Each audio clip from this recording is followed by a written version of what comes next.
I just wanted to see the hero. Ehome take Clockwork. Oh That's like the other hero that I've seen ROTK play a lot. But his Clockwork has struggled sometimes. Like he has an early laning phase that goes well, and then we saw the 6 to 12 minute time where it's really crucial for Clockwork to get kills. He seems to slow down. I think part of that though, that was that specific game. I just remember the Clockwork, he just didn't have the opportunities. It was a very passive game on both sides. And it was like ROTK just looking to make something happen, and neither the enemy nor his own allies were really complying. If this were Empire, I would say that a mid-silencer would be sick here. But it would die so often. He would have to have the Winter Wyvern help out a lot. For Ehome, I guess Shadow Fiend is a really good option. They're on Radiant side. They've got a lot to back them up. They don't have the best combos, and they would lack in the disabled department, which is something I'm a little bit concerned about. You want reliable stuns. You don't want to just rely on the Winter Wyvern Winter's Curse. And the Ensnare is not a really good stun. Like, it doesn't really lock you out. It just holds you in place. So that's something to be a little bit concerned about. You know, it'd be sick, actually, if CDEC picked Storm. If they put the Queen of Pain in the safe lane, and then they ran Lina and Earthshaker supports. I would like that. But I think Ehome, it gets banned out. See? Yep. You're right on the money. logic. 10 seconds remaining. I actually thought it would have been the best possible pick. What else is there right now that they could grab? Load up the hero page right now and we can just examine. Oh, Templar Assassin would be quite decent. TA Rex. Viper would be pretty good here. But I don't think that CTY is a player that wants to play either of those heroes.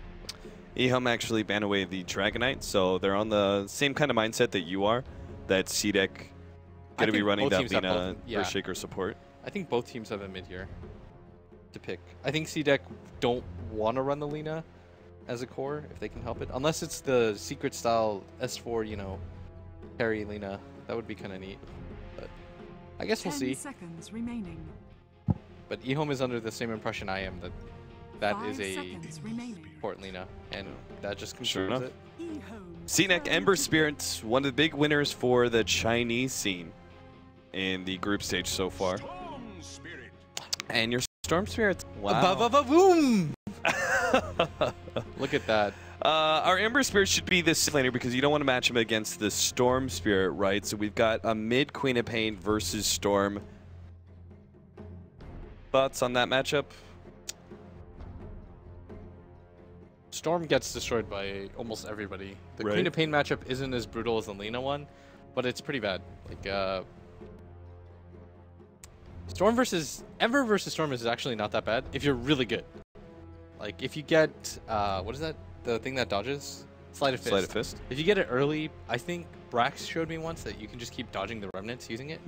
But it's not efficient because the cooldown's like 30 seconds or something like that. So it's not an ideal situation whatsoever, but it's... And you're also forced to use Sleight of Fist in a situation that doesn't necessarily get you CS. But I've lost that matchup before when I was first trying to figure out how to play against an Ember.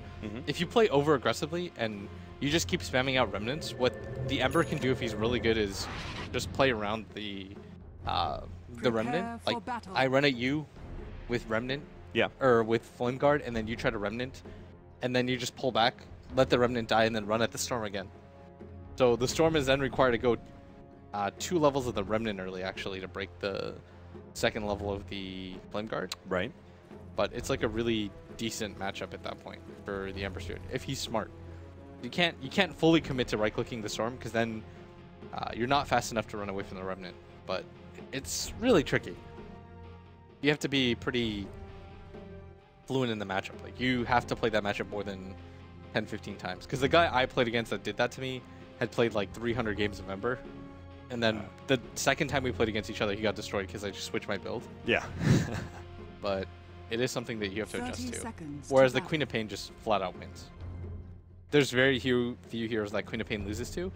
And I think the majority of the reason why is because nothing can gank a Queen of Pain without having stack stuns, you know, major nukes. We saw the Crystal Maiden actually quite a lot against the Queen of Pain. That's a really easy gank, but almost the rest of the support hero pool really doesn't do anything for it. So the Queen of Pain never feels pressure, and you can almost always pressure as the Queen of Pain. Haha, Chains already being forced out aggressive, making sure that ROTK can't jump him. So the horn blows, the bounty runes are split, and we've got underway now Ehome versus CDEC. A lot on the line here in this last group stage match, as this is kind of the determiner for Ehome, CDEC, and Evil Geniuses, who takes that first place slot. CTY is going to be matched up against Shiki's Queen of Pain. We've got an off-lane Clockwork in the hands of ROTK, who's going to be going up against the Ember Spirit and Lina. The Chains maybe setting up the Light Strike Array, if not just the harassment of the Lina should be forcing back the Clockwork a lot of the times. And Earthshaker looks like he's going to be kind of sitting here in this middle lane. DDC is already doing something similar. Pretty classic Winter Wyvern, of course, that Arctic Burn, always being used in the beginning to harass the mid laner. It's just free excess amount of damage. It's such a fun meta as a mid hero where you get harassed by their support, they harass your support. I'm not saying that sarcastically either. It's like you don't even fight each other as mid heroes now because the supports do the work for you, so you can just sit there and farm. It's great. And the bounty rune makes it so much easier to get a bottle as a Storm Spirit nowadays. Yeah. So whatever advantage that the Queen of Pains used to have is kind of broken if both teams get bounty runes. Like most of the games that you play in, that'll happen, and so the Storm can be fine. DDC's in some trouble here. It's going to force out an Arctic Burn. And Shiki's actually commit to this kill, jumping forward with the Shatter Strike. CTY tries to actually go for the deny there, but it missed out, and Shiki does pick up the first blood against DDC.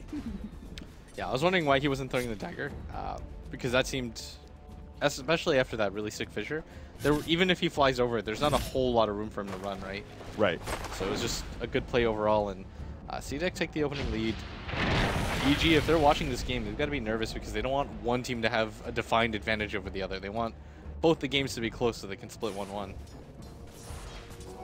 Shiki brings a little extra regen to himself. Our offlaners here, RTK, is getting harassed out pretty heavily by the Lina, but should be able to pick up a decent amount of experience. Same kind of goes for the Tusk. He's dealing with a Naga Siren Gyrocopter lane, which I feel like it's definitely dangerous and has kill potential, but there are ways for you to deal with. First of all, it's a melee versus melee matchup, so you can kind of come forward and get some experience. But also, if he gets ensnared and there's Gyrocopter comes forward with the Rocket Barrage, you can at least dodge the initial Rocket Barrage with some snowball action. Oh, nice Fisher block. ROTK stuck here now. They're going to block him out.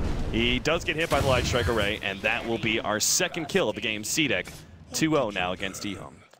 If you're against an Earthshaker, you just have to really respect the fact that it can do that to your offlaner. Like, there's so many different angles where it can just completely lock you in. If you're ROTK, you're taking the chance to get the experience there. But I guess it's okay because the lane is somewhat pushed in, and you're going to get some experience out of this, but it's still never good to just give the Emperor kills like that. Yeah. I feel like there are significant advantages to the support dire side Earthshaker. I mean, first of all, the Radiant offlane is much easier to get a really good Fisher block, I feel like, just because it's a bit of a narrower lane. And then I also feel like because you also have this Radiant cliff next to the middle lane, you can get that surprise Fisher as well. Yeah, they're trying to make that work on CTY right now, but I think he should see this coming.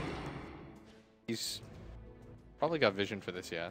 Like when you're below on that high ground, that's where the spot begins, and this isn't really fooling anybody, but they still want to make the attempt because they want to try to give a little bit of more control to the Queen of Pain. Like, the Storm's doing just fine in CS right now, and he's just going to jungle. Yeah, Radiant side advantage for a mid laner. Always being able to have quick and easy access to a couple of neutral camps. Q's farming up he's actually pulling along Clockwork. Kind of playing a little bit passive ever since the Earthshaker Fisher blocked him.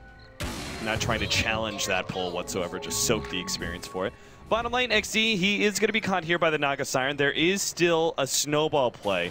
XZ is going to throw it out now. He's surrounded by 4 heroes, though, so he's really desperate for a Roshan suicide, but it's not going to happen. Storm Spirit claims the last right-click, CTY. Even if he doesn't get a refill on his bottle, he'll be happy for the kill. You're probably more satisfied with getting that kill than you are with getting the rune every single time. It's just a bounty rune. You're probably going to go back to base if you're the Storm here anyways, because you don't have enough bottle charges or to do really too much. So if you didn't get that, you would have just gone back to base. Yeah. But with that kill, he gets a decent amount of experience. He's got boots now too, and so the Queen of Pain versus Stormsphere matchup, I mean, in net worth, it slightly favors the Queen of Pain right now because she hasn't had to do jungle camps, but there is a fairly significant stack ready for the Storm when he wants it, and that should be able to equalize the distance, but Shiki, he's in kill potential right now for CTY. Like, CTY has to be really careful right now. He's just going to go for it. Yeah, Shiki pops that ultimate. Instant kill there on the Storm Spirit. Shiki will feel some damage, but actually he's going to turn around on DDC with Garter making the rotation over. The Fisher pushes back the Winter Wyvern. That's a level 1 Winter Wyvern. Like, Shiki's going to dive that every single time. Like, he had his ultimate up. He knows that there's no wand on the Storm Spirit, so there's zero play of a turnaround. Like, there just isn't. Even if the clockwork is there, it's really unlikely they're able to stop that. Yeah. And he can probably just walk away after that too, because he's got a magic wand. And so Shiki went with the play that just made the most sense. And CTY should have been able to read that. Like, he had high ground vision. You click on Shiki, you see that he's got absolute full mana. You know what type of skill build he's gone. So right. Maybe if you had the Cold Embrace, you can get away with that. Maybe he wasn't aware that his Winter Wyvern was level 1 still. Or maybe CTY should just gone back. Yeah, it was one or the other. It's either he just wasn't fully respecting the burst power of all 3 spells, or he thought that the Winter Wyvern was level 2.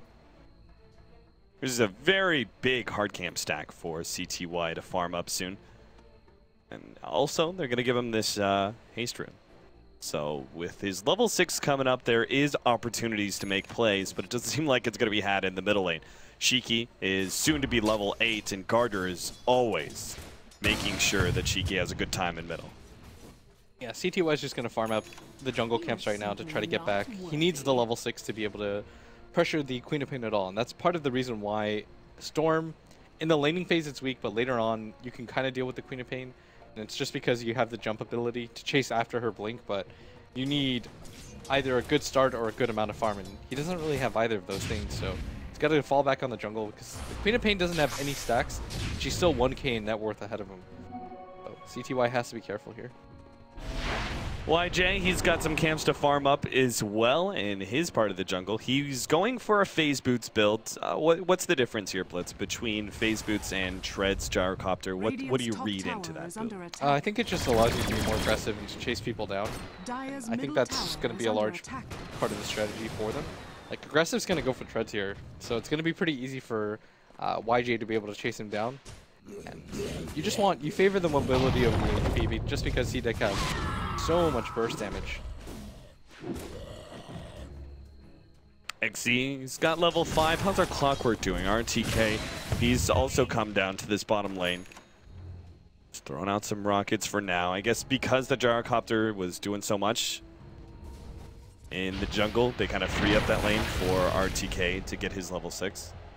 Yeah, I like that they made this rotation too, because he was having a tough time at top, wasn't getting a whole lot of CS. You want to get your Clockwork at least close to level 6 so that he can pressure lanes. The problem for him right now is that what you'll typically want to do when you're level 6 is either gank the safe lane with your Clock Hook or go to the mid lane, but he can't do either of those things because it's a level 6 Ember who's got a Flame Guard and the Fire Remnant up, and it's a Queen of Pain. So unless you gank with 1 or 2 heroes, you can't really do anything, but who's he going to gank with? Like, it's a Naga Siren. I guess you could sleep or you can net the Queen of Pain, but you probably wouldn't have the burst damage for it, and so this Clockwork pick was meant to do a little bit better in the lane, I think, but right now he's going to struggle.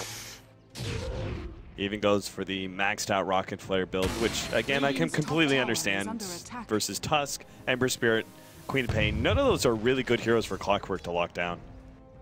I just don't see how RTK is going to have a whole lot of fun. He's just not going to be a tempo controller, right? Like, he's going to be one of those offlaners who, like, initiates team fights and dies a lot, but he's not going to be the one that actually manages to snowball and create chaos more than just his initiation in this game. I think it can be okay, but it's just, in this game, it's going to be a little bit hard in the early game, especially. There's almost nobody that you can really go for and kill. Yeah. It has to be one of the 2 supports. Like, the Tusk can just snowball, wait out your battery assault. Once the cogs are done, get out. So it's actually going to be CDEC that's going to apply most of the pressure here. And they can do this because Shiki's had such a good time mid that even if this gank fails, he's still 1k in net worth ahead of the Storm Spirit. So he's got time to maneuver around, and they're almost certainly going to kill YJ here. Yeah, leading with the Fisher, the burst damage is certainly there. Lets loose the call down, but not even that does a whole lot of damage. And Ehome, we're really centered up on this middle lane. That's a full Oblivion staff completed for the Queen of Pain. CTY is just finished his Soul Ring right now, so he's nowhere near the Queen of Pain and farm. Especially when she picks up the highest, he was the highest net worth value hero on the enemy team, so Queen of Pain has jumped up to a pretty decent lead. CTY's keeping up though in levels, which is important for a Storm, but when it comes to farm, if he decides to go for the Bloodstone route, he's going to struggle really hard. And aggressive looks like... Oh, dear. Oh, he actually even steals the rune. CTY's going to be depressed over that one. He just wanted to use his full battle. Aggressiv's now going to make the jump on Alanum. Immediately, there goes the mirror images. Now the hookshot actually managed to snag Q. That should be a free kill. CDEC are mounting a response with their Ember Spirit, but there's just too many heroes grouped up from Ehome. So CDEC, I feel we're playing very confidently against Ehome. Like, they got that pick off the bottom lane. The laning phase in general just seems to be going really well for them. But they maybe just stumbled a bit too aggressively. Too aggressive. That was not intended. Memes, but I think that if you're CDEC, you're still doing okay. Like, the only people that you know that they can kill for sure are the Lina and the Earthshaker. Right? Oh, yeah. Like, your cores are so unopposed this game. That's kind of the problem with Ehome's lineup, is that CDEC have so much mobility, and this Ember Spirit pick actually works out really well because you can dodge pretty much everything. The only thing that you're really going to struggle with is if the Storm decides to go for an Orchid, which he won't, because he's already just so far behind the Queen of Pain, right? Queen of Pain jumping in, trying to fight. Again, Shiki has to ball lightning away. Will dodge the Shadow Strike. But at least forces something there. But yeah, 100% no Orchid, simply because he's too far behind. So yeah, he would never get there in time for it to actually matter, because the Ember can then just go for a Manta style. Yeah. Once he sees that you go for it, you're not gonna not have your Oblivion stuff on you. It just adds so much damage. So he sees you going for that. He knows that there's no other hero on the map that can pressure him, so you can get that at a reasonable time, and then your Storm is pretty much useless, because then Queen of Pain can tech to a different item. Like, she can just go for a Yule Scepter. Okay. If you go for that. Whereas it's much less efficient for the Storm to go for a Yule Scepter. It just doesn't help him enough. Like, the Queen of Pain can refresh the blink timing and be the most mobile hero on the map using a Yule Scepter, but what does it really do for a Storm Spirit? It's just too defensive of an item. So you go for the Bloodstone, and it's like a lose-lose situation, but at least you can suicide if she goes on you and has to burst everything on you. Right. Hopefully prevent this Queen of Pain from snowballing a bit too much, though she's already level 10, and we'll have that second Oblivion staff coming in soon. RTK, they're going to try and blow him up. Nice Cogs that pushes back. The Winter's Curse is there to control Aggressive, but TP out. He's going to be pulled in by CTY. Not really worth it there for CDEC. Once again, they try and get aggressive in the middle lane and try and, you know, force some sort of kill or something, and Ehome just, like, immediately showcase, hey, we've got 4+ heroes here. Yeah, he had Magic 6 charges at the same time. He had enough HP to survive through that. That really wasn't worth it. That could have gone a lot worse for CDEC if they weren't careful. Like, the Ember Sphere committed every single one of his Fire Remnants to be able to get that kill. Yeah. He had zero way out of that. He was out of mana. Can't commit that hard to it, especially when you don't have either of the supports to back you up. Like, maybe if the Earthshaker's there with the Fissure right after, potentially you survive, but the way that went, you were 100% dead. Drums is being picked up for our Gyrocopter alongside the Phase Boots. A ton of movement speed for this carry. Very aggressive build is what we're seeing. With this build, do you go into the BKB immediately and just look to dominate the early mid game? I think you still go for the SNY. I'm trying to think right now. Actually, if you have drums, probably BKB first is better. Yeah, I feel like when you go drums, going SNY as well is just maybe too much all-in. Yeah. On the early mid game, you have just too many small stat items. Because what people have to always consider is like SNY and drums together isn't bad at all, but you also have Ring of Aquila. Yeah, and you still want to build towards the late game at some point. Like, we saw that in the game where was it CDEC versus EG? I still liked how CDEC built their heroes. I think the bigger issue there was just that AUIA destroyed them and their confidence, but the way that their heroes built, I think, was the correct idea. You don't have to all-in commit to the early game like that. Like, Ring of Aquila is really expensive. It's like 1,000 gold, drums is 1,800, so you spend 2,800 gold on an item that you don't want to keep. Yeah. CDEC done with trying to maybe get a pick off in middle and take that tier 1 tower there, are now going to center up at bottom lane instead. They are getting to a point. Ember Spirit has a Ring of Aquila. I don't think he needs to go drums at this point in time. You could probably just go straight for Battle Fury. Yeah. Especially with the way that CDEC are looking really good for the laning phase, can probably just afford to sit back and continue to play a bit of a farm game against Ehome. The only way CDEC kills aggressive is if what just happened before happens again. Right. Where he uses all 3 Fire Remnants. Like, as long as he has 1 defensive, 1 placed, they would have to Winter's Curse and blow everything on him at the same time. And you can't really do that anymore because the Queen of Pain now has a Orchid. Dire's top tower is under attack. So the beginning of the Queen of Pain's dominance. Move around, kill Gyro Comp. I mean, she could kill actually anybody she wants to at this point. Like, there's no core that really feels tanky enough to survive. Maybe Gyro. Maybe. If she has her ults, I think she can kill pretty much anybody. As long as the Gyro doesn't get the Rocket Barrage off first. So it feels like there would be a lot more incentive for Ehome to stay grouped up. I think so, but at the same time, you realize you can't deal with those heroes. You have to split up and farm and try to get ahead in other ways, right? Right. But they're so afraid right now. I think they are aware that the smoke is happening. Yeah, they did have a jungle ward. Yeah, CDEC want to take this fight, but Ehome, this probably isn't a terrible fight for them if they can get in position. A lot of it's going to come down to the positioning of the Winter Wyvern, and if DDC can make really good use of the Cold Embrace and the Winter's Curse. Like, interestingly enough, he's gone for the Max Splinter Blast build, which I think is pretty unique, right? A lot of people value the Arctic Burn very highly. I think it's about a 50-50 split, Okay. especially if you're able to get like the early 2 levels in Arctic Burn, just the slight increase in range. I feel actually makes a very big difference on Winter Wyvern ganking very early on. Yeah.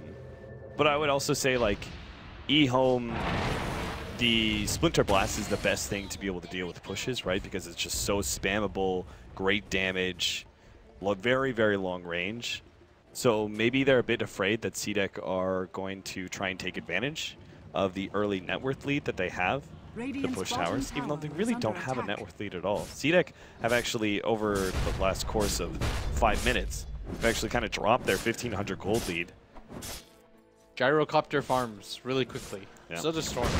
They're just more efficient farmers than Queen of Pain and Ember Spirit, because the Queen of Pain with this Orchid build, it's not the best farming build. Like, you want to get kills with it as much as you can, and they're not able to do so. And at the same time, the CTY's only jungling, and he's actually switching back to the Orchid. I like this.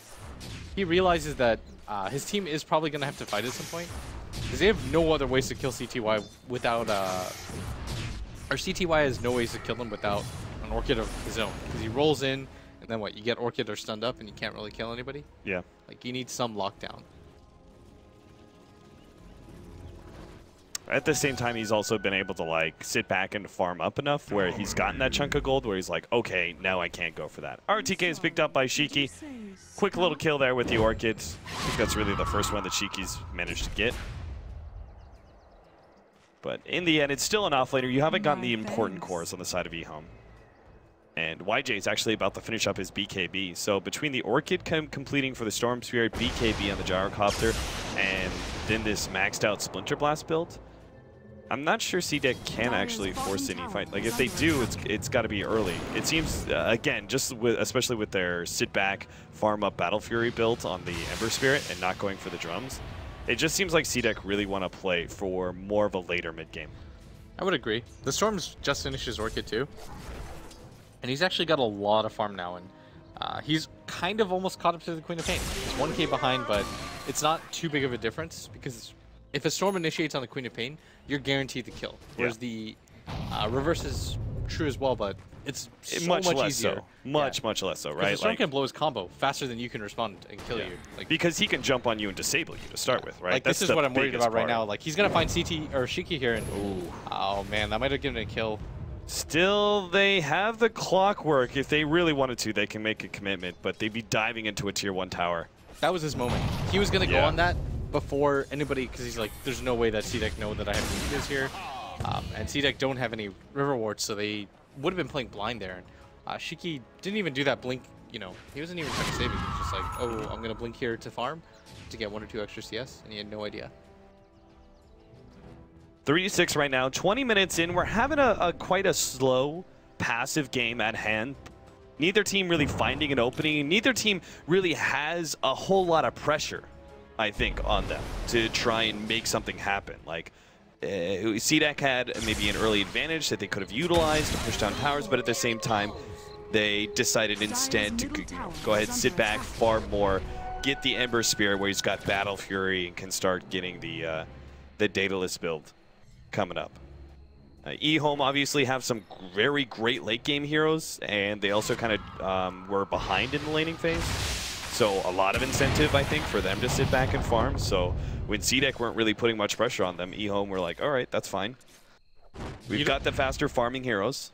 You don't force the pace of the game at all. That's the main thing we've learned. I feel like that's the main lesson I've learned. Is like, if you're behind, don't just be like, I have to force something. We have to go right now. Just play the objectives, slow the game down. People are they tend to make mistakes. So if you let them, and you have a clear game plan, then you're fine. When it comes to late game, it's hard to really determine who is the better late game. I think when it comes to offlaners, the Clockwork is going to be less useful than the Tusk. But the Lina is definitely going to be less useful than the Winter Wyvern. And the Naga has a lot of potential for the late game, as we've seen before. So both teams are going to feel relatively comfortable right now, but CDEC are definitely in a type of period where they don't want to blow any sort of lead. Because CTY is definitely that type of player that just runs with it. Yeah. At which point, like game plan wise, what is your critical mass for either team? Like, if we never just see an opening, this continues for the next 20 minutes, and every team just sit backs, and, farms, etc., etc. What if for you is really your critical mass for Ehome and for CDEC? At what point do they have certain items they should go force the fight? BKB on Queen of Pain, Battle Fury, Manta maybe on the side of the Ember Spirit. Okay. It's going to sound really weird, and I know everybody will disagree with me, but I actually think that the Ember Spirit should just get something defensive like Yules. I think all-in committing for the Battle Fury doesn't do a lot. Like, Ehome have the most AoE lineup of AoE lineups. You've got a Gyrocopter, a Storm Spirit, a Winter Wyvern. Like, your Manta is not going to help you that much. Same with the Well, you disagree with the Battle Fury first on Ember Spirit? No, I agree with it, but I think second item, going for something like a Manta style is too big of a commitment, and it's not going to give you enough. Okay. 3-man smoke up. CDEC are going to find CTY, and they'll chain stun him down. Very nicely played, and they're not afraid to pop all the ultimates for it. Walrus Punch, Echo Slam, and a Laguna Blade, all for that little poor Storm Spirit. But then again, we haven't really seen any kills in the last few minutes, so why not pop all the ultimates to ensure a pickoff? I don't feel bad for him. Storm Pickers deserve this. His Tier 1 tower's dropping a little bit low. Aggressive brings his double damage rune to the 4. They pop the glyph now, and he jumps away to his Remnant. Just a bit too risky for him.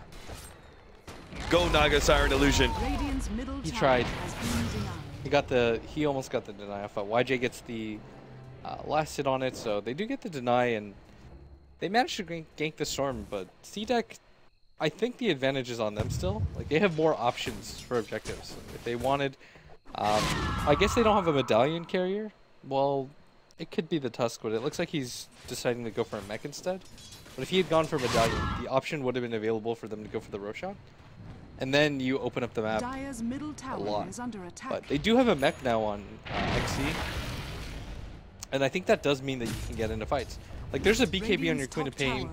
Your Ember Spirit has 1700 gold, but whatever he's going to decide to go for probably won't be in time. So it might actually just be go time here. Ehome, are they building a mech at all? They're not, right? No, they already have one on ROTK, that's right. The Clockworks. This is not very common in China, but is seen a decent amount more than ever in the Western scene, which is mech Clockwork.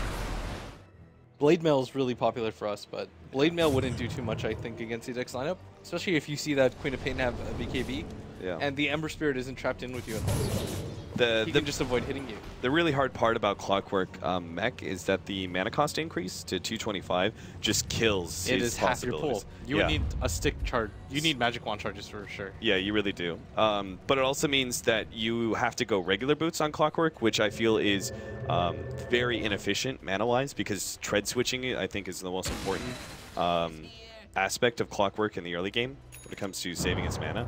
So he has to go regular boots because he's going to go arcanes later.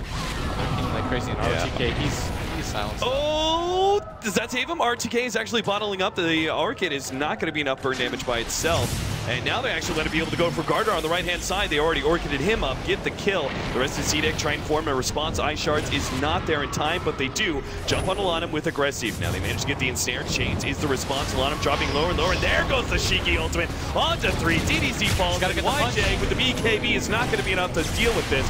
CTY now comes in. He's got enough mana to get out and TP away, but that was still a disaster fight for Ehome, trying to save the clockwork there and still force the fight. I mean, they just easily could have Song of Siren and walked away, but they really tried to force the fight onto a pickoff on Garter. It just turned worse and worse as time went on. CDEC, now thanks to that one, are going to be able to go for Roche. CTY actually could have almost killed Aggressive, but Aggressive, it was just, he Sleight of Fist, and while he sees the Storm balling in from max distance away, gets his Fire Remnant off, and just fantastic fight by CDEC. I think you were completely right in your assessment. Ehome should have disengaged as soon as they saw what CDEC had. Like, they had a BKB on the Queen of Pain. They were on the Hill of Death too. This is the Queen of Pain ultimate Hill of Death. Yeah. Like, you never want to fight in that small coned area. They still have a rather large ancient stack that the Gyrocopter has yet to take. BKB is coming up for our Storm Spirit. The one survivor of that team fight is going to be able to have some item progression. BKB already complete for the Gyrocopter, though this also slows down his farm progression, right? When he goes for an early BKB like this. Relatively early, I guess. I think it's still necessary, though. Yeah. As weird as it sounds, your team's in a position where if you get a BKB, your late game isn't as great, but if you don't, you get bursted down by pretty much everything. Like, one Earthshaker Fissure into Lina ultimate takes him down to about 1/3 of his HP. Yeah. And then you just get Queen of Pain ulted every single time after that. So, yeah, he doesn't decide to go for the Manta. He goes for a BKB. I like that.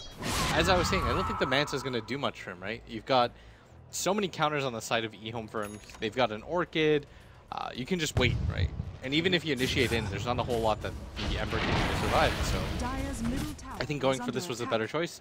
On the flip side, CTY, in a rare occurrence, has decided to go for BKB after the Orchid. So Ehome are definitely more committed to the mid game.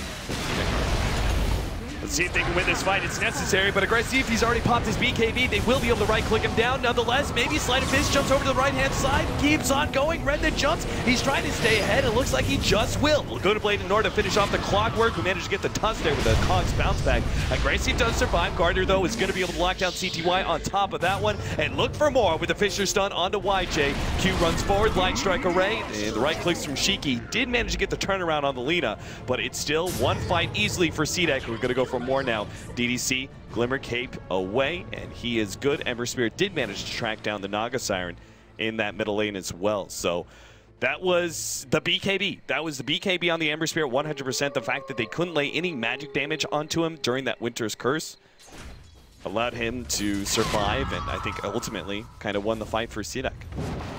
He did so much work in that fight. He managed to chase down the Naga at the same time, so he gets himself a solo kill, and he doesn't allow them any potential for, you know, the sleep getaway.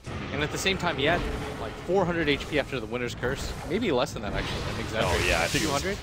And he just Fire Remnant, Fire Remnant, Fire Remnant, buys himself time with Sleight of Fist and manages to get out of there. And it almost felt like Ehome were distracted because they had a time where they could have just all in and kill them. And maybe then the fight goes a different way where you still have the Naga sleep to disengage and you can play the numbers game. But as it went, he chased out the Naga completely by himself with almost no HP. And manages to get out and win that fight. Shiki is just so farmed now. And after that, Garter now has a Blink Dagger, pretty much. Our Tusk can go for... He can go back for the Medallion if he thinks... Yeah, I think that would probably still be a great item pickup. Yeah, I think so. Better than nothing at this point. Yeah. If you're not certain what to get, your team is really bad at roaching. The other item would be Blink Dagger to save his Ember Spirit during, like, there is snowball plays that you can do. You can't blink and snowball the person that's Winter's Cursed, obviously, but you can snowball through that area and grab the person that's Winter's Cursed. Yeah, I would really like if at least one of them got a Medallion, though. And yeah. It's not going to be the Earthshaker. And it's probably not going to be the Lina. She's got a Yule Scepter. So. Maybe she decides to go for it now, but Storm at bottom, they want to pop a BKB charge.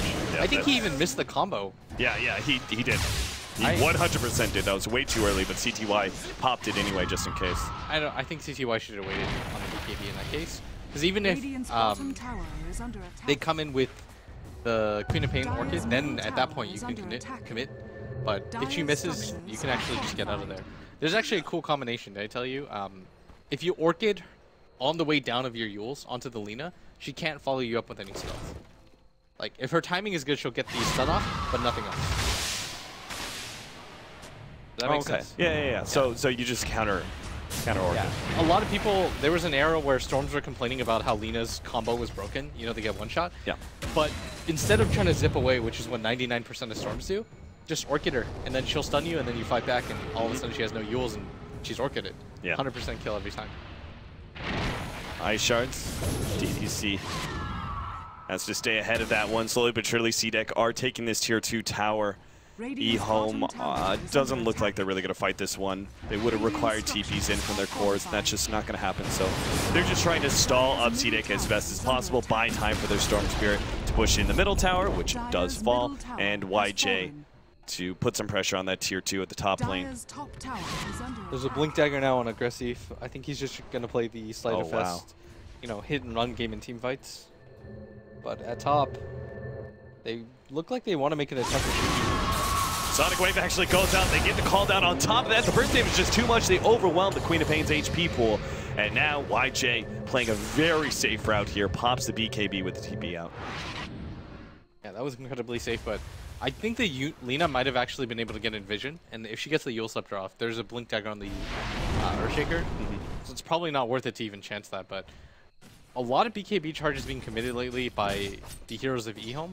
Like, it's 7 seconds left for the Gyrocopter, 8 for the Storm Spirit. The Queen of Pain is still at 8 similarly, and that is something that you should worry about. Like, BKB time errors matter so much, especially once you dip below the 7-second mark. Like, 6 and 5 second BKBs don't really feel like they make a game-changing performance. Because you almost have to commit the first 1 or 2 seconds just getting in position and making sure you're not dead. Right. YJ's gonna start going for the butterfly. Still though, do you agree with butterfly in this instance? I'm just not sure if there's enough direct right click.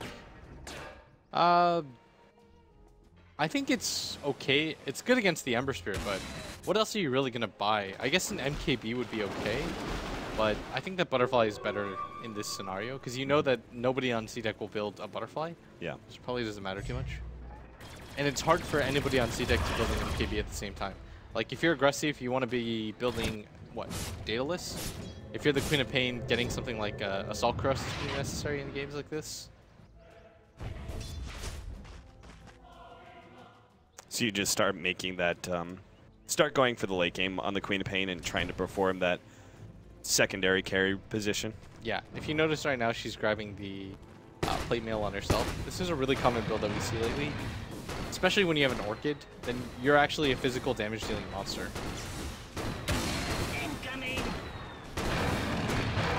Everyone's sitting back, farming up. It's 33 minutes in. Taking a look at that net worth wise, CDEC did hold about a 6,500 net worth lead, but it's staggered up a bit. Now only about 3K lead, 5,000 experience as well. That was really the tower and the pickoff on the Queen of Pain, right? Yeah, they're willing, both teams are so willing to play passive right now because Ehome has the sense that they're not that far behind. Once you get a butterfly on your Gyrocopter, he's got a BKB at the same time. There's not a whole lot of things that can get through CDEC's lineup. Like, a lot of CDEC's lineup is contingent on being able to do magic burst damage, and if they could kill somebody like the Lina or the Earthshaker in time with using the Storm Spirit, then you're probably in a really good position. And the Winter's Curse means that you can almost always deal with the Queen of Pain. She doesn't have too much HP or armor, which is why I think she's going for the AC. 5-man smoke up here. They found a double damage for aggressive, but they're going to try and go for Roshan. The Rocket Flare is about to fade, so during this very small period of this very small window, they may actually take Roshan before Ehome could rotate over. But secondary Rocket immediately following up the first, and CDEC are going to force back. Smoke not doing anything for them. The lack of a medallion is just killing CDEC right now. It's so hard for them to go for the Roshan at this point in the game. Like, even with a DD rune on your core hero, you can't do too much. Right. Like, Queen of Pain and Ember Spirit, Not the best objective gamers. Maybe Queen of Pain is, but Ember Spirit definitely is. You're not meant to hit towers or get Roshans with Ember. Yeah.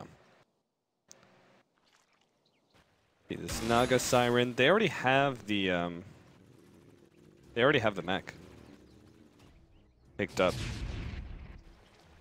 What is the item then here? I'm going insane.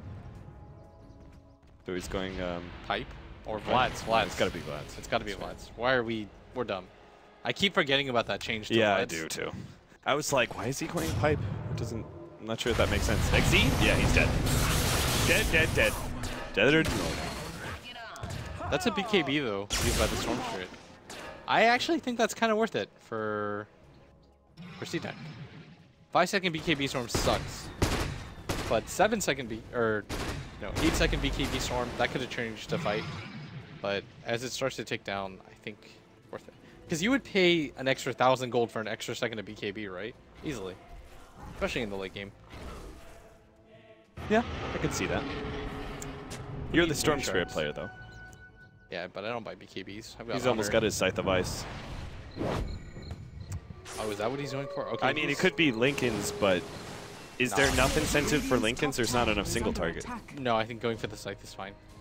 When you're up against a Ember Spirit who's just going to sit in the back and plink you repeatedly with, Sleight of Fist, Blink Dagger, going for the Orchid doesn't do enough because then you just BKBs. Like, he has enough HP from here on out. Like 1,800 health is so much for a Storm to cut through instantly within that pull timer. But you get the pull timer off, and then you Orchid, and then you Hex him. Then the Soul Burn damage is like 500, and then you can definitely burst him down. Almost certainly. RTK actually went Solar Crest for his second item on the Clockwork. Vlad's almost finished up Naga. Gyrocopter, what's his next item? Satanic? Yeah, I was thinking like Satanic may be a necessity, right? Against like, just to have the sustain versus the plink damage of Ember Spirit. Like he's not a hero, especially right now, that it is focused on just burst damaging you down. He just hits you and hits you and hits you until eventually you've lost so much HP he's able to commit to finish you off. But if you have that kind of sustain from Satanic, feels like it'd be very valuable. Ooh, hook shot over. They're going to be able to find Garter at the same time. Aggressive. Yep, he decides that's not for him. Garter will die. And C2Y quick to try and jump over and find Aggressive. Doesn't quite get him, and TP out is there. So once again, CDEC, just one hero gets picked off while they're trying to push lanes and control the map. It's nothing major, but a couple more of those and it will start playing against them a bit too much. Lena's about to finish up her level 3 Laguna Blade and have Aghanim Scepter quite soon. This is the advantage of sitting back and farming up so much. Even your supports are able to get significant late game upgrades. Yeah, everybody's looking just at the blueprint. Lately, everybody's a greedy player, right? It's like Seneko, AUI, all of those monsters that just manage to find farm everywhere on the map, and they're proving that having a 4 position that can actually go to the late game is so valuable. And Lena's one of the better ones. The fact that she's really this close to her Ags, like she's actually got it now, right? Yes, she has 1,000 gold, and it's a level 3 Laguna Blade. Yep. There's so many heroes that she can actually just get halfway through instantly.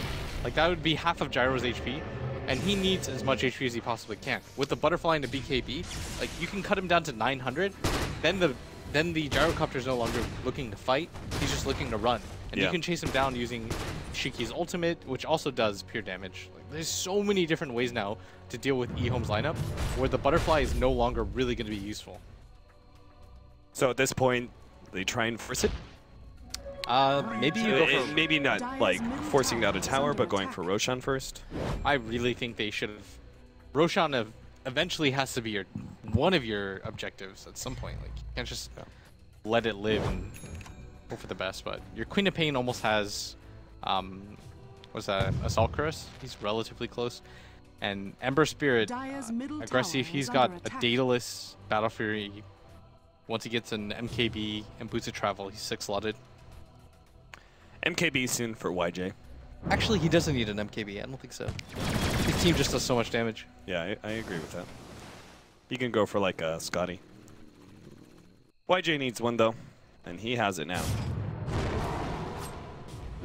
So we are just going to come down to this one big 5-man team fight after the teams have been farming up for the last 10 minutes. I feel like the advantage is really going to CDEC right now, but Ehome, I mean, anything can happen with a smoke pick-off, or looks like they're just going to go straight for Roshan.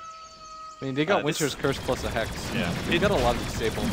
It's a bit dangerous, I think, because the Tier 1 tower is still up on CDEC side. Look how much easier it is to go for the Roshan when you've got... Solar Crest. Yeah, just... That's why I really think it was a mistake by CDEC not to buy it on anybody. Like, your Tusk, I would have gone to even maybe over the mech. Probably over the mech. Both of your cores have a BKB. I think it matters more that if they were able to Roshan there and give it to somebody like the Queen of Pain or the Ember Spirit, then that's a high ground mechanic for them. But as it stands, like, Ehome's just going to go for both of these bottom towers now because they're so low, and I mean, they must feel comfortable to be in this type of position, but the lead is almost neutral. Despite being down 19 to 15, and look at this. Drum. Q is going to be the target. Hookshot actually blocked out by CTY. Immediately the Orchid being placed on him. He now pops BKB and turns and fights against that. He forces them over. There goes that Sonic Wave. They managed to get a decent amount of damage out, but Ehome just roll over the CDEC members. All right, so he rolls back, drags the snowball back into them, into all of them actually, and then that was not the commitment that you wanted to make. I thought for a second CTY was crazy, and then the snowball came back and he's like, nope. Coming with me right into the gyrocopter ultimate, and the crazy thing there was CTY didn't even really do that much damage, but the Lina didn't get her ultimate off because she was so stuck. Biggest downside of the snowball right now, Ehome read that opening perfectly, don't lose a single hero, get 2 pickoffs and grab a tier 2, and I suppose that tier 1 tower. Big jump in net worth for some of these supports like DDC, who now has a Blink Dagger. Lana, at what point do you really start building towards the late game? I mean, is it just too much? Is it just too late? Like, you committed too much with the Arcanes, Urn, and Vladimir's that you can't really go the Radiance build anymore? It's 42 minutes in the game, even if you have a Radiance. It's not just the Radiance that makes Naga a strong hero, it's the Octarine Core, Diffusal, Manta, and the game would have to drag out to like 95 minutes for him to be able to accomplish that at this point. Like, you're hard committed, you just have to stick with it. You know, hope that it was the right decision. Ehome with that Aegis, they're feeling so emboldened. They certainly are. The Sleight of Fist damage is just not enough right now. Jump in, CTY actually goes for XT immediately. They do get a really good Winter's Curse onto Shiki, trying to control him as best as possible with the ensnare and the shot over the top. They easily take him out. Gressive has to jump over to his Remnant back and forth. Looks like he will get away. CTY, Glimmer Cape save. Managed to get out. Aggressive still wants to get him though. Sleight of Fist doesn't quite. Oh, wow. Now the Song of Siren goes off. Garter immediately pushed back. They will take him out. Now here comes Shiki with his second life. CTY is completely run out of mana, and if anything, CDEC need to make some sort of pick-off here. They're going to start going for the Gyrocopter, who doesn't have his BKB anymore, but once again, the saves are there from DDC. Glimmer Cape, and of course, that Cold Embrace, healing them back up. CDEC are not content to just let Ehome walk away, but they don't have a choice. They want more than this if it's at all possible, and ROTK spamming a Soul Ring on the ground, is that CTY's? Like, how is nobody taking that? DDC dropped it for the other gem. Okay. I was like, somebody should grab that. That's 900 gold on the ground that you want to at least take care of. And they walk away with the gem. They take the tier 2 tower. So many, and oh my Scythe of Ice, Orchid, CTY. He has just enough mana for the pullback. Beautifully timed. And now the TP in from XC just looks like a fool's errand. Ehome will rapidly surround him. He makes a blink away. XC will actually get some distance here. In fact, he's probably going to survive. Ehome don't need to chase him. You just need to take objectives. Yeah, Ehome right now, they don't even care. They're doing so well. CTY is incredibly farmed. That's almost a 6-slotted Storm Spirit. YJ, he's built almost entirely late game. Like, he can place his drums at 44 minutes into the game, but for the most part, he's set for whatever you're going to have. And there's going to be a Shiva's flying in on CTY soon. Warrior got picked off by our Tusk, who managed are they going to find him? He has a gem. They really want to get this kill if they can. CTY's going to jump for this. He's got a snowball that he can get to. They went the wrong way. He went up. No, they're even throwing down the call down. The funny thing is, he actually just did so much. When he survived there, he picked up the courier, delayed up the Shivas. Managed to take a get away the DD. gem. Yeah. That was just good play overall. But I mean, it might be just a little bit too late, as CTY is so farmed. This is the type of position that you want to be as a Storm, where you can instant jump somebody and they can't do much. Like Shiki, yeah, he's got a play mail, but he can't survive that. Like, how much would he trade right now if he could have the same item build as that Storm? Like, having a Blink Hex right now is making all the difference. A lot of lines being drawn. I think they just like kind of want to keep CDEC locked inside their base. Just is out what farm that everything. drawing is. Yeah. Keep the top, bottom lane pushed in as much as possible. Center your heroes up in middle.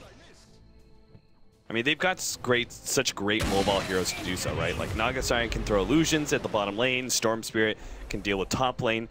And they pretty much can just 4-man middle with a Storm Spirit ready to jump in. So it's not even like you are exposed when you're keeping those lanes split pushed. Yeah, they've done a good job right now of just those fights, the ones in mid. It's just sort of set the tempo where they don't really want to be in a position where they get caught out or anything like that. So CDEC, whatever happened to their lead? It felt like they had such a dominant one now too, but it's all just kind of fallen to the wayside as they're trying to chase down ROTK, but the rest of his team is coming in. They don't have the Storm Spirit quite yet, though. Control aggressive. He needs to be able to jump away, but the Winter's Curse is there. They managed to try and get a snowball, but it's not even there. Saga Siren. Now the buyback from aggressive. They have Ehome ready to set up. They're going to beat down Q real quickly. The rest of CDEC start backing themselves away. Aggressive mans up, starts going forward, but look at that damage. He's almost dropped immediately with the minus armor there, but they're controlling on YJ. Now he gets off the Satanic, and he takes out the rest of these heroes. GG, CDEC are done for. Ehome Gaming. What looked like such a fantastic start for CDEC. Not a lot of answers for their lineup in the early game, but they just weren't able to get more out of their lineup. Like, Ehome just played the patient waiting game.